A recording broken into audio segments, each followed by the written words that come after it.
한 목소리로 고백하겠습니다. 넘어지지 않도록 잘 대비하겠습니다. 한 번 더 고백합니다. 넘어지지 않도록 잘 대비하겠습니다.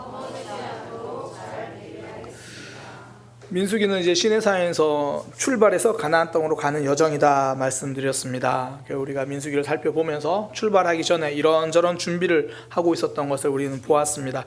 인구 조사를 하잖아요. 그러면서 그냥 백성들의 수라고 안 그러고 군사의 수다 그렇게 이야기를 합니다. 그러니까 광야길은 영적 전쟁이다라는 것을 우리에게 알려주는 거죠. 그리고 이제 지파별로 그렇게 또 이렇게 조사한 다음에 위치를 편성하잖아요. 행진할 때는 또 어떻게, 머무를 때는 어떻게. 핵심은 성막이었습니다. 행진할 때는 언약궤가 제일 앞에, 그러니까 하나님을 따르는 삶이라는 거죠. 그리고 이 진영을 펼 때는, 이렇게 멈출 때는 성막이 제일 가운데, 그러니까 하나님이 우리 인생의 중심인 삶, 그것을 이제 하나님께서 알려주시고 그런 모습으로 가야 한다, 그걸 준비하게 하시는 거죠. 그러니까 성도는 하나님을 중심으로 삶을 재편하는 사람이죠. 하나님을 따라서 살아가는 사람이거든요. 그러니까 그런 준비를 해요. 그러면서 또 뭐 유월절, 그리고 나팔을 불면서 이 하나님의 음성, 뭐 그런 부분들 다양한 준비를 해요. 그렇게 준비를 하다가 민수기가 1장에 10장까지 왔어요. 보다 보면 야, 도대체 언제 출발하나 뭐 그런 생각이 좀 들기도 합니다. 그런데 정말 준비에 대한 이야기가 뭐 10장 계속 이어져요. 이러다가 준비만 하다가 광야 이야기는 뭐 끝나는 거 아닌가, 뭐 출발도 못하는 거 아닌가, 그런 생각이 들 정도인데요. 왜 이렇게 준비를 많이 합니까? 그래도 넘어지기 때문입니다. 오늘 본문에 보면요, 출발하자마자 이스라엘 백성들이 하나님을 원망해요. 민수기 11장 1절에 여호와께서 들으시기에 백성이 악한 말로 원망하매, 하나님 들으시는데 백성들이 악한 말로 원망했대요. 이게 딱 보면 와, 이거 살짝 너무한 거 아닌가, 뭐 그런 생각이 들어요. 시내산에서 율법을 받고 출발하기 전에 그렇게 많이 준비를 했어요. 그러니까 1장에서 10장까지는 준비만 한 거예요. 그런데 첫 출발하고 그 모습 출발하고 어떤 사건이 처음 발생한 사건이 11장 1절인데 원망이에요. 와, 이때가요 시내산에서 출발한 지 딱 3일째 되던 날입니다. 민수기 10장 33절 보면 나와요. 그들이 여호와의 산에서 떠나 3일 길을 갈 때에, 그러니까 출발한 지 3일이 지났어요. 그렇게 준비했는데 3일 만에 무너지더라는 거예요. 와, 목사님 그러면 준비를 왜 했습니까? 이게 그렇게 준비하고 3일 만에 무너진다는 건 준비가 필요 없다는 증거가 아니고요, 더 잘 준비해야 함을 보여주는 거죠. 겨울에 날씨 많이 추우면 더 따뜻하게 입어야죠. 얼마 전에 입춘인데 최저 기온이 영하 14도까지 떨어졌어요. 그날도 저는 아내와 함께 점심을 먹고 나가서 걸었어요. 아, 요즘 이제 운동을 해야겠다 생각이 들어가지고 걸었어요. 진짜 춥더라고요. 와, 나름 꽁꽁 싸매고 갔거든요. 너무 추워요. 그러니까 아내랑 이제 그러는 거죠. 아, 이거 꽁꽁 싸매도 다 소용없네. 내일부터는 그냥 봄 잠바 입고 나올까? 이런 거를 전문용어로 바보라고 그러는 거예요. 그렇게 꽁꽁 싸매고 갔는데 추워요. 그럼 어떻게 해야 돼요? 그렇다고 옷을 두꺼운 걸 벗을까요? 아니죠. 운동을 포기할까요? 그럼 큰일 납니다. 그럼 큰일 나요. 병원에서 운동하라 그랬어요. 운동해야 돼요. 어떻게 해야 돼요? 더 잘 준비해야죠. 뭐 귀마개 준비하고 마스크 쓰고. 그러니까 날씨가 추워서 찬바람이 들어오면 더 단단히 준비하면 돼요. 그래서 하나님이 우리에게 그렇게 말씀하세요. 베드로전서 5장 8절이죠. 근신하라, 깨어라. 너희 대적 마귀가 우는 사자같이 두루다니며 삼킬차를 찾나니, 아유 그래, 어차피 너희가 뭘 어떻게 해도 마귀는 삼킬차를 찾으니까 야 그냥 먹히고 말지 뭐, 이게 아니라는 거예요. 근신하고 깨어서 정신 차리고 깨어있으라, 그 이야기거든요. 그러니까 하나님께서는 우리에게 더 잘 준비하는 게 필요하다. 서신서마다 그런 얘기예요. 에베소서에 보면 전신갑주라고 이야기하잖아요. 전신갑주를 준비하라. 갈라디아서에는 성령의 열매 너희가 맺어야 된다. 육신의 소욕을 따라가지 마라. 그러니까 믿음은 영적 싸움입니다. 근데 우리가 너무 약해요. 3일이면 넘어져요. 그래서 어떤 목사님은 이 수요 예배가 있는 게 바로 오늘 말씀 때문에 뭐 그렇게 말씀하시는 분도 있더라고요. 예전에는 어떤 교회는 수요 예배를 3일 예배를 이렇게 이야기하잖아요. 그러니까 3일 만에 넘어지니까 수요 예배를 드려야 된다. 저는 그렇게 따지면 예배를 하루에 4번 드려야 돼요. 하루에 4번 이상 넘어지니까. 우리는 이렇게 너무 연약해요. 3일이면 넘어집니다. 민수기 11장 4절도 같은 맥락이에요. 그들 중에 섞여 사는 다른 인종들이 탐욕을 품으에 이스라엘 백성들이 하는 말이 고기 좀 달라. 그 뒤에 내용이 그거잖아요. 만나 말고 만나를 먹었는데 그거 말고 딴 거 좀 더 주시면 안 돼요? 와, 보면서 요즘 심리학 이런 표현이 있어요. 거울 치료라고. 그러니까 정말 제 모습 보는 것 같다는 게 많이 들어요. 진짜 힘들 때는 이것만 해결되면 괜찮을 것 같거든요. 먹을 거 없을 때 만나를 주시면 다 해결될 것 같아요. 근데 그 문제 해결되면 또 넘어질 때가 많아요. 청소년 사회 갈 때요, 이 자녀들 중에 그 신앙생활 안 하는 부모님들도 있잖아요. 왜 부모님은 교회 잘 나오시는데 아이들은 교회 잘 안 나오고. 그러면 그 부모님들 기도 제목이 뭐냐면 자녀가 예배만 좀 잘 드렸으면 좋겠다 그래요. 그리고 이제 뭐 저도 사역 초창기에 새로 간 지 얼마 안 되니까 저한테 와서 부탁을 해요. 전도사님, 우리 아이 정말 예배만 좀 나올 수 있도록 해주세요. 어떻게든 예배 좀 드리게 해주세요. 사실 제 힘으로 할 수 있는 게 별로 없는데 늘 붙어있는 부모님도 못하는 걸 저보고 하라고 하니까 뭐 저는 그냥 신방하고 가서 대화하고 뭐 기도하고, 그럼 훈련학교 하면 또 권면하고 야 훈련학교 하자 햄버거 사주고 막. 또 그랬더니 어느 순간 예배 참석을 잘해요. 와, 저도 신기하더라고요. 이게 하나님이 하시는 거구나. 그 예배 참석 잘하기 시작하니까 그 부모님이요, 어느 순간에 학원 가야 한다고 시험 기간에는 예배 참석을 안 시켜요. 그전에는 예배를 전혀 안 나오니까 무조건 예배만 참석해라. 예배를 쭉 잘 나오기 시작하니까 이제 시험 기간에는 그래도 학원 가야지. 와, 제가 사실 그때 굉장히 좌절됐어요. 그러니까 문제가 생기면 간절히 해요. 살만하면 간신히 해요. 그러니까 만나가 없을 때는 간절했거든요. 먹을 게 없을 때는. 근데 만나가 있으니까 그 신앙 간신히 명맥만 유지하고 있는 그런 모습이죠. 사실 그 청소년 사역할 때 그 부모님의 이야기가 아니잖아요. 우리 거울 치료라니까요. 우리 모습이 그래요. 우리 속에 그런 연약함이 있어요. 우리 속에 이런 완악함이 있죠. 그래서 필요한 게 뭐냐면 넘어지지 않게 잘 대비하는 겁니다. 3일이면 넘어지고 문제 해결되면 간절히 해서 간신히로 바뀌어버리는 우리의 모습, 하나님 어떡합니까? 잘 대비해야죠. 오늘 모습을 통해 2가지를 함께 나누려고 해요. 첫 번째는 뭐 전체적인 맥락과 같은 말인데요, 안심하지 않는 마음이죠. 행진 대형 잘 짜고 그것도 멀문 대형 잘 짜고 이제 성막이 안에 있으니까 언약궤가 앞에 있으니까 그렇다고 안전한 게 아니라는 거죠. 성막이 내 중심 가운데 있어야 안전해지죠. 언약궤가 내 삶 가장 앞에서 내가 따라갈 때 안전해지죠. 그냥 위치만 있다고 안전한 게 아니라는 거죠. 그래서 정말 진짜 안전을 위해 필요한 건 안심하지 않는 마음입니다. 고린도전서 10장 12절, 그런즉 선줄로 생각하는 자는 넘어질까 조심하라. 성경이 우리에게 그 얘기를 하는 거예요. 섰다고 생각하지만 넘어질 수도 있다. 조심해야 넘어지지 않는다. 안심하지 않아야 제대로 설 수 있다 말하는 거죠. 예전에 불조심 포스터에 보면 이런 말 적혀 있잖아요. 불조심 아무리 강조해도 지나치지 않습니다. 겨울철 작은 불씨 하나 때문에 100년 넘는 고목이 불타 없어집니다. 수백 년 이어온 건물이 그 작은 불씨에서 시작된 산불 때문에 불에 타는 거예요. 그러니 불조심은 아무리 강조해도 지나치지 않습니다. 성도의 삶에서는 불조심이 아니라 죄조심이죠. 죄조심, 아무리 강조해도 지나치지 않습니다. 다윗도 넘어지잖아요. 사람들이 착각하는 게 뭐냐면 믿음이 좋으면 시험이 없을 거를 기대해요. 그래서 착각을 하거든요. 그렇지 않습니다. 믿음이 좋아지면 갈등이 없을 거야. 믿음이 더 좋으면 시험은 없을 거야. 마귀는요, 예수님도 시험합니다.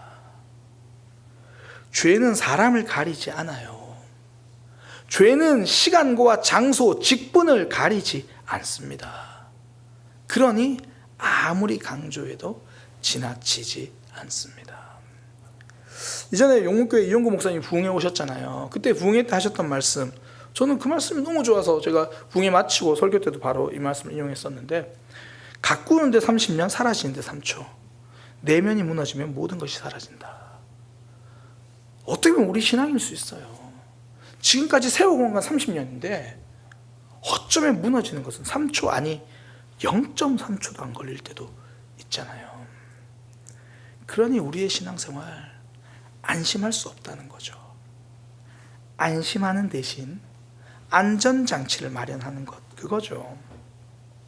제가 서울에 와가지고 참 신기한 것 중에 하나가요, 도로에 열선이 깔려있는 걸 봤어요. 그거 아직도 밑에 사람들한테 말하면 안 믿어요. 도로가에 열선이 깔려있다는 걸 말하면 안 믿어요. 제가 제일 처음에 이거 봤을 때가 김상관 집사님 올라가는 거기 열선이, 진짜 전 저기 왜 열선이 깔려있음, 아직도 사실 진짜 열선이 깔려있을까 믿겨지진 않아요. 왜 그래요? 서울의 눈길 사고를 대비하는 거죠. 그래서 열선을 깔았습니다. 미끄러지지 않도록 그 사고 막기 위해서 한 안전장치죠. 알아서 조심하겠지. 누가 눈길에 그냥 막 다니겠어. 눈 있으면 다 조심할 거야. 아니요. 그렇게 안심하는 대신에 조금이라도 도움이 되고자, 도로가에 열선을 깐다니까요. 신기하지 않아요? 저는 정말 이게 아직도 신기해요. 조금이라도 도움이 되고자 안전장치를 마련해요. 안전장치가 있어야 사고 나지 않으니까. 하나님은 다윗의 삶에 안전장치로 나단 선지자를 보내주십니다. 다윗이요, 그 죄를 범한 단계를 보면 정말 브레이크가 없는 자동차처럼 쫙 내려가거든요. 처음에는 그냥 전쟁터에 나아가지 않고 약간 게으름이라고 볼 수 있겠죠. 그러다가 목욕하는 여인을 봐요. 봤을 때 돌이켜야 되는데 아니요, 죄를 향해 한 발 더 갑니다. 저 여인 데리고 와라. 누군지 알아보니까 자기 부하 장수의 여인이래요. 그래도 데리고 와라. 그리고 간음해요. 그리고 임신했다는 소식을 알고 그걸 숨기려고 하잖아요. 자기 부하를 불러다가 휴가 내서 너희 집에 가서 아내랑 함께 잠자리를 가져라. 거짓으로 숨기려고 해요. 그런데 부하가 너무 충성스러워서 집에를 안 가는 거예요. 그러니 이제 그 충성스러운 부하를 죽이려고 합니다. 실제로 죽이죠. 그러니까 죄로 점점 가요. 브레이크가 고장난 자동차예요. 근데 문제는 그러고도 지금 본인이 잘못했다는 것을 모르는 거예요. 이대로 두면 큰 사고가 납니다. 그때 하나님의 안전장치가 가동하죠. 나단 선지자입니다. 하나님이 그에게 찾아오셔서 말씀해 주시잖아요. 당신이 바로 그 악한 사람입니다. 하나님이 당신에게 더 필요한 것이 있었다면 주셨을 겁니다. 왜 하나님을 바라보지 않습니까? 성도의 안전장치는 말씀이에요. 우리 삶에도 나단 선지자 있잖아요. 하나님이 내게 말씀 주시고, 때로는 소그룹에서 권면해 주시고. 얼마 전에 소그룹 인도자들 모임에서 어떤 분이 그런 얘기를 하더라고요. 나랑 함께 성경 듣고 성경 읽는 그분들 덕분에 성경 읽는다고. 그분 항상 그렇게 고백해요. 우리 소그룹은 인원이 적은 것이 너무 좋습니다. 거기서 함께 대화하면서 믿음이 살아난다는 거예요. 그분인 그 같은 지체들이 나단 선지자죠. 하나님의 말씀이잖아요. 우리 삶, 하나님의 말씀이 안전장치거든요. 그러니까 다른 건 다 무시해도 말씀만은 따르겠습니다. 내 생각과 달라도, 내 판단과 달라도, 내 감정은 동의하지 않아도 말씀만은 따르겠습니다. 그때 죄가 멈춰요. 안전장치가 있어야 사고 나지 않습니다. 우리 삶에 중요한 약속이 있으면 전날에 알람 맞추잖아요. 하나만 맞추는 사람도 있겠지만 보통 2번, 3번 맞춰요. 그리고 본인은 안 일어나요. 주변 사람은 일어나요. 이번에 여름에 수련회 갔을 때 이제 그 당시 고3 아이들 이제 청년들인데 그 중에 한 친구가 알람을 2개, 3개 맞췄대요. 그런데 본인은 못 일어난 거예요. 옆에 친구가 일어나서 야, 넌 왜 그러냐니까. 네가 일어나서 날 깨워줬잖아. 그러면 되지 뭐. 야, 이런 게 친구구나. 친구들은 상종 못할 사람들이구나. 2개, 3개 맞춰서 하다못해 옆 사람이라도 일어나서 깨워주니까 뭐 저도 그렇게 말할 처지는 안 됩니다. 제 알람을 듣고 항상 아내가 깨워주니까. 일주일에 한 번 예배 드리면 되지. 왜 금요일을 왜 또 와야 돼요? 왜 새벽기도 오고 왜 새벽에 말씀 들어야 돼요? 죄에 넘어지지 않기 위한 알람을 또 하나 더 맞추는 겁니다. 그게 우리 삶의 안전장치죠. 2중 3중 예배가 내 삶을 하나님께로 인도하는 거예요. 2중 3중 기도 시간이 나를 하나님께로 인도합니다. 우리의 삶, 새벽에 하나님 말씀 붙들고 기도하고 또 금요기도에 와서 한 주가 맞다, 하나님 계셨지, 그리고 잊었던 말씀 다시 한번 생각하고 그러면서 우리의 삶 다시 한번 안전하게 하나님 앞에 거하는 거죠. 제가 작년 5월부터, 참 부끄러운 이야기인데요, 작년 5월부터 이 말씀 묵상을 꾸준히 하기 시작했어요. 그전에는 말씀 묵상 해야지 그러고 한 며칠 하다가 흐지부지 되고 한 며칠 하다가 흐지부지 되고 새벽기도 준비한다라는 핑계로 제가 따로 말씀 묵상한 게 잘 없었어요. 그러다가 이제 훈련학교를 작년 5월에 시작하면서 말씀 묵상하면서 지금까지 말씀 묵상을 이어가고 있는데요, 그게 제 삶의 큰 안전장치가 됩니다. 저도 느끼는 게 문제가 생기고 제 삶에서 고민이 생기면 저도 모르게 거기 빠져 있는 거예요. 그런데 말씀 묵상하다 보면 하나님께로 시선을 돌리게 되거든요. 죄를 향하던 마음이 하나님께로 마음을 돌려요. 그러니 생각이 죄에 빠지더라도 깊이 들어가지 못해요.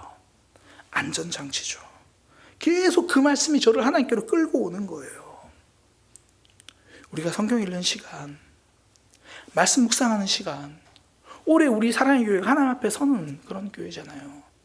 그런 안전장치를 통해 죄 앞에 서 있던, 위태롭게 시험 앞에 서 있어서 3일이면 무너지던 우리가 하나님 앞에 서기 시작하는 겁니다.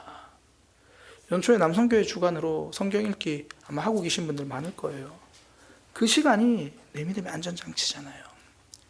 이 시간 금요기도에 나와 있는 이 시간이 우리 믿음의 안전장치죠. 무엇보다 말씀이 내 삶의 안전장치가 되기를 소망합니다. 하나님, 저에게 낮은 마음을 주소서. 다른 건 몰라도 말씀에는 무조건 아멘 할 수 있는 그 안전장치를 주소서. 내 모습에 안심하지 않겠습니다. 안전장치를 마련해서 넘어지지 않도록 잘 대비하겠습니다. 두 번째 필요한 게 뭐냐면 차단하는 능력이에요. 사단은 여러 상황을 통해 죄를 유혹하거든요. 그때 차단해야 무너지지 않습니다. 11장 4절에 보면 처음에는요, 이스라엘 백성들이 아닌 섞여 사는 인종들이 시작한 원망이에요. 만나에 대한 부분들. 그들 중에 섞여 사는 다른 인종들이 탐욕을 품음에 이스라엘 자손도 다시 울며 이르되 누가 우리에게 고기를 주어 먹게 하랴. 이 섞여 사는 인종들, 흔히 이제 애굽에서 나올 때 수많은 잡족들 따라왔다고 하는데 보통 그 사람들이라고 이야기해요. 그런데 그들의 말에 금방 넘어가 버리는 거예요. 그들 섞여 사는 인종들이 탐욕을 품었는데 그 탐욕이 거기서 끝나지 않고 이스라엘 백성들까지 전염돼 버린 겁니다. 원래 긍정적인 내용보다 부정적인 내용이 훨씬 쉽게 확대 재생산됩니다. 이걸 가장 선명하게 알 수 있는 게 뉴스예요. 뉴스에 보면 어느 집에 누가 태어났습니다라는 뉴스가 안 나와요. 어느 집에 누가 죽었습니다가 나와요. 자연사는 나오지도 않아요. 극악무도한 죄일수록 더 대서특필합니다. 착한 일을 했다가 잘 나오지 않아요. 사건 사고만 주구장창 나와요. 사람들이 거기에 주목하기 때문입니다. 이스라엘 백성들도 동일해요. 그렇게 그들 중에 섞여 사는 인종들이 탐욕을 품고 나서 이스라엘 백성들이 한 말이에요. 이게 5절하고 6절이거든요. 11장 5절에서 6절. 우리가 애굽에 있을 때는 값없이 생선과 오이와 참외와 부추와 파와 마늘을 먹은 것이 생각나거든. 이런 것을 보고 이렇게 말하는 거예요. 과거는 아름답게 추억한다는 거예요. 그때 자기들은 죽겠다고 그랬거든요. 그때 자기들은 너무 힘들다 그랬어요. 그런데 이제 간절히 신앙생활 하는 부분 좀 해결되고 나니까 만나 외에는 아무것도 없습니다. 그러고 있는 거예요. 부정적인 건요, 금세 확대 재생산돼요. 분명히 만나 감사할 조건이고 출애굽된 거, 애굽에서 나온 것이 하나님을 찬양해야 할 조건인데 애굽에서 나온 게 원망의 조건이 되어버렸어요. 하나님이 구원해 주신 것이 오히려 내 삶을 불편하고 힘들게 만든 것이라고 그렇게 생각하게 되는 거죠. 부정적인 것 금세 확대 재생산됩니다. 제가 이런 걸 언제 느끼냐면 훈련학교 하려고 할 때 많이 느껴요. 훈련학교는 내가 살아나는 거잖아요. 그런데 너 어떻게 목사님 잘못 걸려서 너 훈련학교 하는 거 아니야? 뭐 이런 분위기예요. 이게 살아나는 건데. 예, 전사님 아마 제 마음을 잘 이해할 거예요. 청년들이 작년에 그랬다면서요. 12월에 전사님 연락은 다 피해라. 목자라는 이야기다. 뭐 그런 이야기들. 그래서 필요한 게 차단하는 능력입니다. 전사님 연락 차단하는 거 말고 맥락이 제가 깜짝 놀랐어요 지금.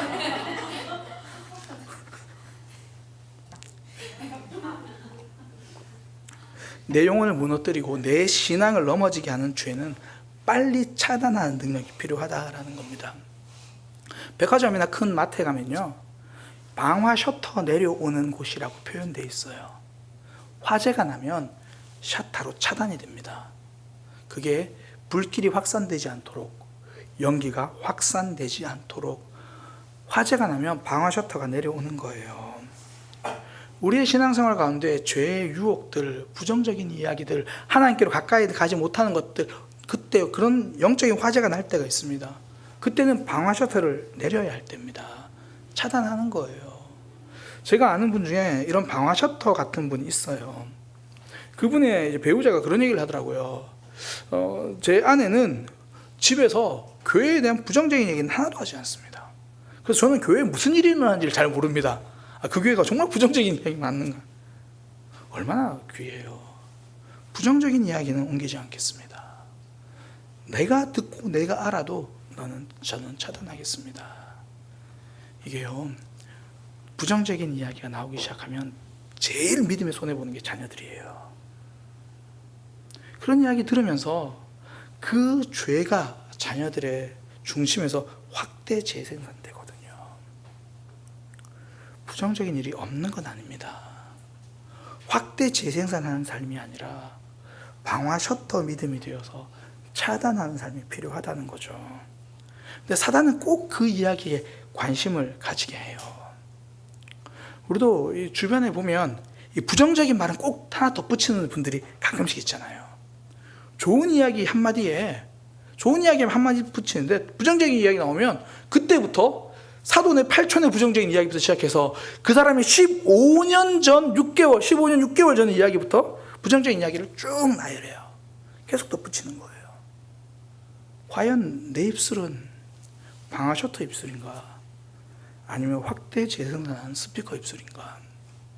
제가 청년 시절에요, 목사님께서 그런 얘기를 한번 하신 적이 있어요. 청년들에게 너희 언젠가 한 번은 녹음기를 자기 안주머니에 놓고 하루 종일 한번 틀어놓고 자기 입에서 어떤 말이 나오는지를 한번 들어보도록 해라. 그 당시에는 그런 기술이 없어서 이제 그렇게 자기 말을 이제 주의해서 들어라 뭐 그런 의미였는데, 과연 그 속에서 내 입술에서 나오는 나는 하나님, 저는 부정적인 것을, 죄를 차단하는 사람인가요? 아니면 확대 재생산하는 사람인가요? 제가 아는 목사님 중에 한 분은요, 주변에 좋은 사람들이 굉장히 많아요. 근데 나중에 알았어요. 좋은 사람이 많은 게 아니라 그분은 좋은 이야기만 하는 분이었어요. 그러니까 장점과 단점, 좋은 점과 불편한 점 많죠. 남들 앞에서 꼭 좋은 점을 이야기해요. 그러니까 안 좋고 부정적인 얘기는 차단하고 좋은 얘기를 확대 재생산하는 거죠. 다른 사람의 부족한 점은 굳이 드러내지 않는 것. 미움은 차단하고 사랑은 확대 재생산하는 것. 내가 저 사람한테 얼마나 아픔을 겪어서 저 인간이 얼마나 나쁜가를 증명해내는 것이 아니라 하나님이 여전히 그 속에서 어떻게 일하고 계신지 하나님의 사랑과 일하심을 확대 재생산하는 사람. 이스라엘 백성들 차단하지 못해서 같이 아픔을 겪습니다. 그래서 잠언 22장 24절 25절 이렇게 말합니다. 노를 품는 자와 사귀지 말며 울분하는 자와 동행하지 말지니 그의 행위를 보는 바다 내 영혼을 올무에 빠뜨릴까 두려움이니라. 그래서 그래서 예수님은 말하잖아요. 너의 손이 범죄하거든 찍어내버리라. 너의 눈이 범죄하거든 뽑아내버리라. 차단하라는 거예요. 영적으로 살아나라는 거죠. 우리가 너무나 잘 알고 거의 뭐 암송하는 거 많잖아요. 시편 1편. 복이 있는 사람은 악인의 꾀를 따르지 아니하고 죄인의 길에 서지 아니하고 오만한 자리에 앉지 아니하고 그 대신에 여호와의 율법을 즐거워하며 그 율법을 주야로 묵상하는 자로다.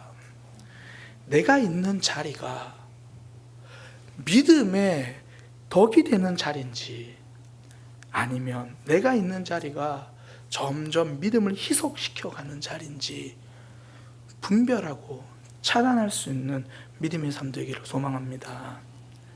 사단은요, 계속 섞여 사는 잡족들을 통해서 불만을 이야기해요. 들려와요. 슬픈 이야기들을, 안타까운 이야기를 들려와요. 그때 차단하는 게 믿음입니다. 요즘 그 어느 때보다 뭐 정치나 이런 문제들 때문에 굉장히 부정적인 이야기를 많잖아요. 예전에 어떤 분이 저한테 그런 얘기를 해주더라고요. 처음에 직장에서 함께 그런 이야기를 했대요. 그런데 그게 덕이 안 된다는 걸 알고 그때부터 누가 그런 얘기를 해도 그 자리를 피하거나 그 이야기를 차단하거나 내 믿음 살아야 하니까, 나를 통해 공동체에 살려야 하니까 차단하는 능력을 가지고 믿음을 확대 재생산하는 하나님의 백성 되시기를 소망합니다. 이스라엘 백성들 그렇게 준비해도 3일 만에 무너졌어요. 그러니 우리 필요한 것, 안심하는 대신 믿음의 안전장치를 마련하는 저와 여러분 되기를 소망합니다. 차단하는 능력이 있게 하소서. 그 마음 가지고 하나님 앞에서 넘어지지 않도록 잘 대비하는 우리 모두가 되기를 소망합니다. 기도하겠습니다. 하나님, 부정적인 것은 차단할 수 있는 마음 허락하여 주옵소서. 내가 앉아있는 자리가 믿음을 더 굳건하게 하는 자리인지 믿음을 희석하게 하는 자리인지 분별할 수 있는 영적인 분별력이 있게 하시고, 부정적인 이야기는 나를 지나는 순간부터 차단되게 하시고, 은혜와 하나님의 역사는 나를 통해 퍼져나가는 그 믿음의 사람이 되게 하여 주옵소서. 안심하지 않겠습니다. 기도로, 말씀으로, 예배로 안전장치를 마련하여 하나님께로 한 걸음 한 걸음 나아가는 믿음의 삶 되게 하여 주옵소서. 예수님의 이름으로 기도드립니다. 아멘.